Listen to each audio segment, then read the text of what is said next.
dan dimulai dengan pembacaan Maulid Rasul sallallahu alaihi wasallam. Allah berfirman dalam ayatnya, wa min ayatihi an khalaqalakum min anfusikum azwaja litaskunu ilaiha wa ja'ala bainakum mawaddatan wa rahmah. Maka perlu diketahui tanda-tanda kebesaran Allah itu sangat banyak. Di antara Allah ciptakan 7 lapis langit tanpa memakai tiang, termasuk tanda-tanda kebesaran Allah. Termasuk tanda-tanda kebesaran Allah, Allah masukkan waktu malam ke waktu siang, waktu siang dimasukkan ke waktu malam. Itu merupakan tanda-tanda kebesaran daripada kebesaran Allah. Dan juga termasuk pada saat ini yang sudah dilaksanakan akad nikahnya Saudara Mahmud dengan Lailatul Hikmah, yang kemarin dilaksanakan di KUA Kezoleh ada ya. Maka ini suatu juga tanda-tanda daripada kebesaran Allah Subhanahu wa taala. Maka perlu diketahui pasangan suami istri itu ada 4 macam. Semoga Saudara Mahmud dengan Lailatul Hikmah dijadikan peringkat yang teratas, yang paling terindah, yaitu pasangan suami istri soleh dapat solehat. At-thayyibina lit-thayyibat. Orang baik pasti jodohnya orang perempuan yang baik juga. As-saleh dan salihat. Seperti siapa? Seperti Fatimah Zahra, Sayyidina Ali karramallahu wajhah mendapatkan Fatimah Zahra. Seorang yang soleh mendapatkan solehah. Itu peringkat yang terbaik. Semoga kita termasuk peringkat yang ini. Kita orang soleh mendapatkan istri-istri yang soleha. Amin ya rabbal alamin. Yang kedua, seorang yang soleh mendapatkan istri yang ghairu soleha atau toleha. Suaminya soleh, cuma istrinya toleha, bukan orang soleha. Siapa itu? Yaitu Nabi Allah Lut alaihissalam. Nabi Allah Lut alaihissalam ketika kedatangan tamu 2 malaikat masuk ke rumahnya, satu kampung datang. Gara-gara istrinya, di rumah saya ada tamu tuh. Karena terkenal kaumnya Nabi Allah Lut itu kaum homoseksual. Maka Allah perintahkan Lut, Nabi Allah Lut ketakutan. Maka malaikat tadi mengatakan, Lut kamu gak usah takut, kita ini malaikat. Sekarang kamu pergi. Sebelum adzan subuh kamu sudah jalan keluar. Kecuali istrimu, dia akan terkena musibah sebagaimana mereka terkena musibah, diadab oleh Allah. Itu seorang yang soleh mendapatkan istri toleha, bukan soleha. Yang ketiga, istri suaminya bukan orang soleh, cuma istrinya orang soleha. Siapa itu? Fir'aun mendapatkan seorang istri yang soleha, yaitu Asya binti Muzahim. Sampai nanti si Asya binti Muzahim itu nanti jadi istrinya Rasul di surganya Allah. Dan ada di Maulid Habsyi Asyatun, dan satunya lagi itu yang disebutkan ketika hina wahina goruba. Di situ ada yang melayani ibunya Rasul SAW ketika melahirkan Rasul, yaitu Asya binti Muzahim salah satunya. Maka apa? Suaminya bukan orang soleh. Fir'aun namanya Mus'ab bin Amr yang mati ditenggelamkan oleh Allah karena dia mengaku Allah. Mendapat seorang istri yang soleha, yaitu Asya bintu Muzahim. Peringkat yang ketiga, seorang suami yang toleha, yang tidak soleh, mendapatkan istri yang soleha. Yang keempat yang paling tidak enak, yaitu istrinya bukan suaminya bukan orang soleh, istrinya juga bukan orang yang soleha. Siapa itu? Yaitu Abu Lahab. Dengan istrinya namanya Ummu Jamil. Itu namanya istrinya Ummu Jamil. Sampai diabadikan oleh Allah dalam surat Tabat. Jadi yang peringkat yang empat ini yang paling tidak enak. Suaminya gak soleh, istrinya gak soleha juga. Sampai kalau Rasul SAW itu jalan, ditaruh duri di jalannya Rasul SAW oleh Ummu Jamil tadi. Istrinya suaminya gak soleh, istrinya juga toleha, bukan orang yang soleha. Ini peringkat yang keempat. Maka semoga Saudara Mahmud dan Lailatul Hikmah mendapatkan peringkat yang pertama, yaitu Rasul SAW dengan Sayyidina Khadijah, seorang perempuan yang soleha. Maka itu yang kita idam-idamkan. Rasul SAW beliau bersabda, tidak ada pemberian Allah yang lebih bagus, yang lebih indah ketika orang itu dikasih sehat walafiat, kecuali yang kedua adalah imra'atun solehah, seorang istri yang soleh, yang solehah. Itu yang paling nikmat. Setelah kita dikasih afiat oleh Allah, dikasih istri yang solehah. Kenapa? Dia yang membarengi kita.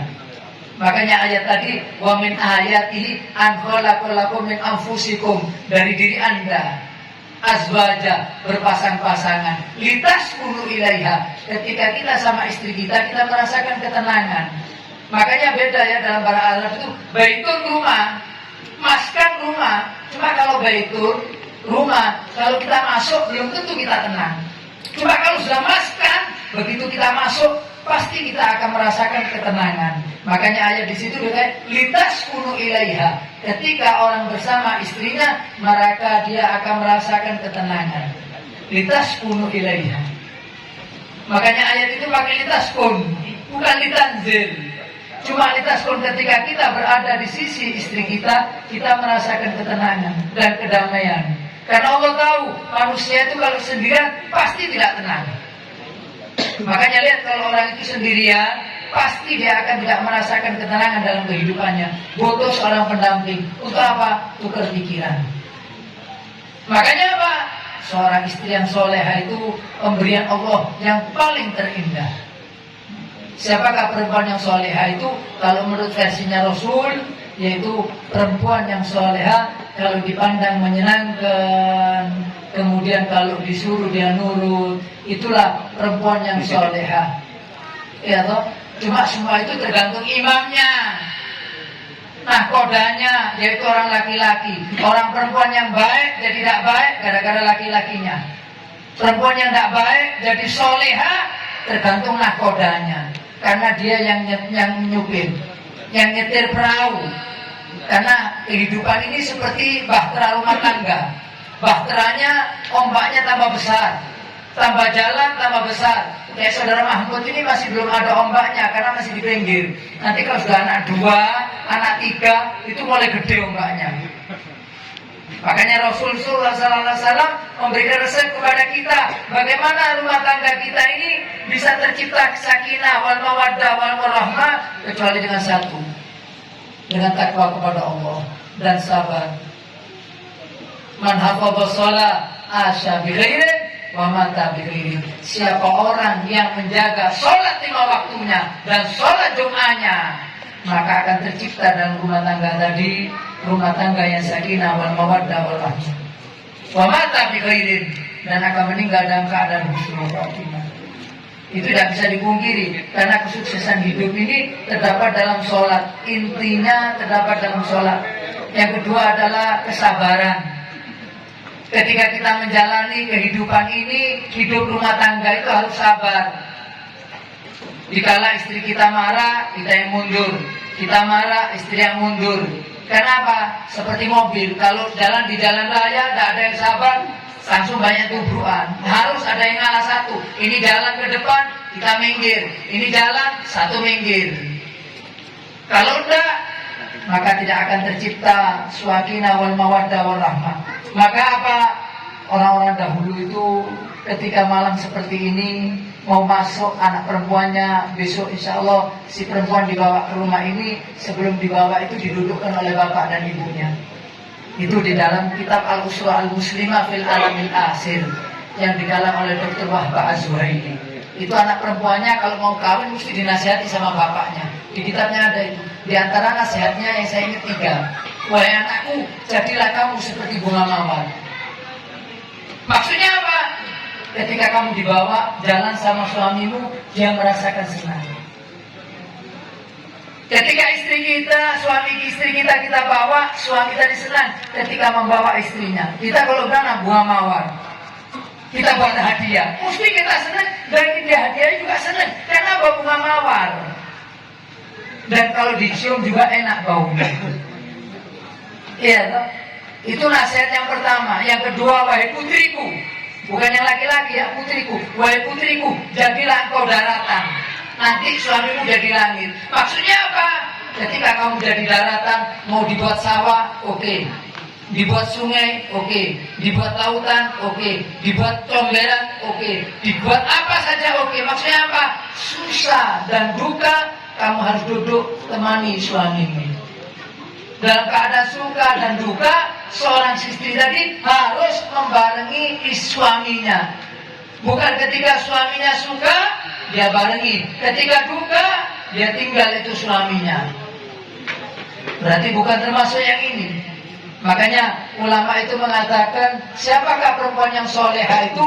Perempuan yang soleha, seorang perempuan yang lebih mementingkan kepentingan suaminya daripada kepentingan pribadinya. Itu yang kedua. Jadi apa? Jadi hendaknya dia menjadi apa? Menjadi daratan. Nanti suaminya yang ngasih air hujan ketika jadi sawah. Disirami, dia cari duit, mencukupi, sakit dibawa ke dokter. Cuma ini ya siap. Itu yang kedua. Yang ketiga, wahai anakku, jagalah harta daripada suamimu. Maksudnya apa? Jangan kau ngambil harta suamimu tanpa izin dia. Langsung ngambil. Jangan, wahai anak. Kenapa?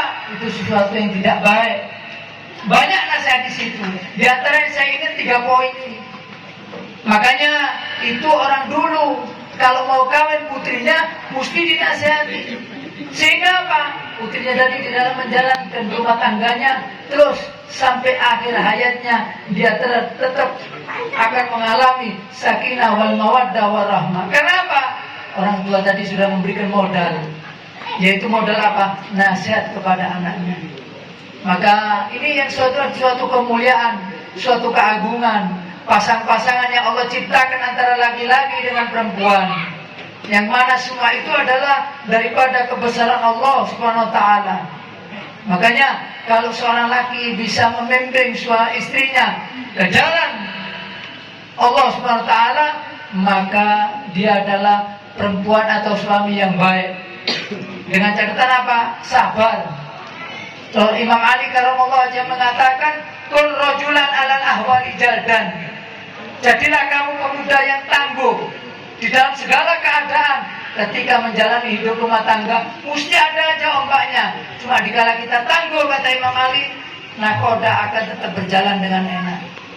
Maka semoga acara yang diberkahi Allah dengan maulid ini, semoga saudara kita Mahmud dan Lailatul Hikmah dijadikan keluarganya sakinah wal mawaddah warahmah, dan diberikan keturunan-keturunan yang saleh dan saleha, dan keturunan dan kita juga dijadikan keluarga kita sakinah wal mawaddah warahmah, dan diberikan keluarga kita yaitu keturunan-keturunan yang saleh dan saleha.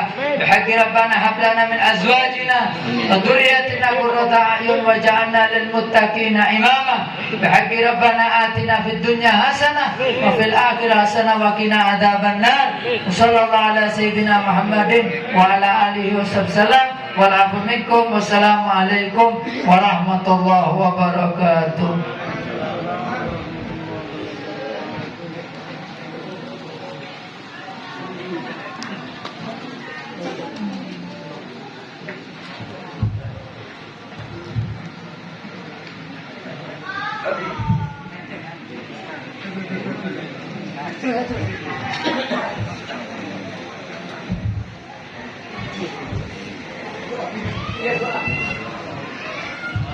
Bismillahirrahmanirrahim. Alhamdulillahi rabbil alamin. Amin. Allahumma shalli ala sayyidina Muhammadin fil awwalin wal akhirin. Shalli wa sallim ala sayyidina Muhammadin fi kulli waqtin wa hin. Shalli wa sallim ala sayyidina Muhammadin wa ala alihi wa sahbihi ajma'in. Wa lamma nadama al-fikru min darari al-awsaf Muhammadiyati uquda tawajjahtu ila Allah wasila bi sayyidi wa habibi Muhammadin sallallahu alaihi wasallam.